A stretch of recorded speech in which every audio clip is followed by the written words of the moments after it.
ఓం శ్రీ గురుభ్యో నమః. ఓం శ్రీ మాత్రే నమః. ఈరోజు కొండ విద్యలు అంటే ఏంటో తెలుసుకుందాం. చాలామంది మీరు గమనించుంటారు, మేము కోయదొరలము, వాక్కు చెప్తున్నాము అని చెప్పి తిరుగుతూ ఉంటారు. అటువంటి వాళ్ళకి ఎలాంటి శక్తులు ఉంటాయి ఈరోజు తెలుసుకుందాం. ఎక్కువగా అడవుల్లో నివసించేటటువంటి చెంచులు కావచ్చు, అడవిని నదీ జలాల్ని నమ్ముకున్నటువంటి ప్రజలు కొన్ని కొండ విద్యలు ఆచరిస్తూ ఉంటారు. చాలా వరకు శాబర మంత్రాలకి కొండ విద్యలకి చాలా దగ్గర సంబంధం ఉంటుంది. ఈ కోయదారులు కావచ్చు, కొండ విద్యలు కావచ్చు ఆచరించే వాళ్ళకి ప్రధాన దేవత సూర్యుడు.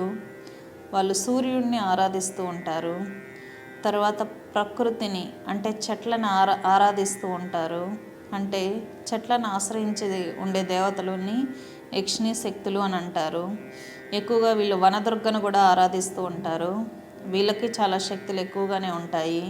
మనం శ్రీ విద్యలో అమ్మవారిని అల్టిమేట్ అని ఎలా అనుకుంటామో, కొండ విద్యలు కోయదొరలు కూడా ఈ వృక్షాలని, సూర్యుడిని వీళ్ళే అల్టిమేట్, వనదుర్గే అల్టిమేట్, వాళ్ళు చేసేటటువంటి పూజ గొప్పది అని భావిస్తూ ఉంటారు. కాబట్టి వాళ్ళకు కూడా గొప్ప శక్తులు ఉంటాయి. కానీ వాళ్ళని మనం అడిగినప్పుడు మీరు ఉపాసన చేస్తున్నారా, మీ ఉపాసన దేవత ఏంటి, మీ పద్ధతి ఏంటంటే చెప్పరు. వాళ్ళు గురువుకి చాలా కట్టుబడి ఉంటారు కాబట్టి వాళ్ళు ప్రాణం ఇవ్వడానికైనా ప్రాణాలు తీయడానికైనా చాలా సిద్ధంగా ఉంటారు.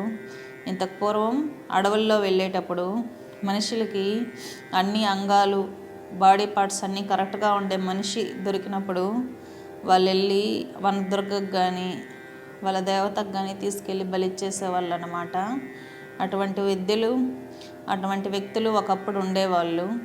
కాబట్టి కొండ విద్యలు కూడా చాలా శక్తివంతంగా పనిచేస్తాయి. ఎందుకంటే వాళ్ళల్లో ఉన్నటువంటి ఆత్మశక్తి, సూర్యారాధన, ప్రకృతి ఆరాధన, వాళ్ళకున్న డెడికేషన్ అనేది చాలా గొప్పగా ఉండేది. కాబట్టి వాళ్ళు చాలా గోప్యంగా కూడా వాళ్ళ విద్యల్ని దాచుకోవడం జరుగుతుంది. వాళ్ళల్లో కూడా శక్తులు చాలా ఉంటాయి, కానీ వాళ్ళు చాలా గోప్యంగా ఉంటారు. ఈ మధ్య మీరు చూస్తున్నటువంటి కోయదర్లు వీళ్ళంతా ఒక వేషం వేసుకుంటేనే కోయదర్ అవ్వరు. వాళ్ళు చాలా గోప్యంగా ఉంటారు. కాబట్టి వాళ్ళ శక్తిని ప్రదర్శన చేసినప్పుడు వాళ్ళ స్థాయిని ఏంటో మనం అర్థం చేసుకోవచ్చు.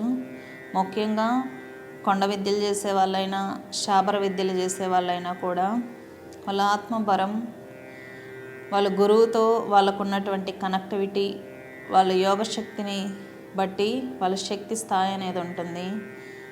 ఇవి ఎందుకు ఎక్కువగా పాపులర్ అవ్వలేదు అంటే వీటికన్నా దశమహావిద్యలు కావచ్చు, శ్రీ విద్య కావచ్చు చాలా గొప్పగా పటిష్టంగా ఉంటాయి. కాబట్టి ఇవి ఎక్కువగా పాపులర్ అవ్వలేదు. స్వస్తి.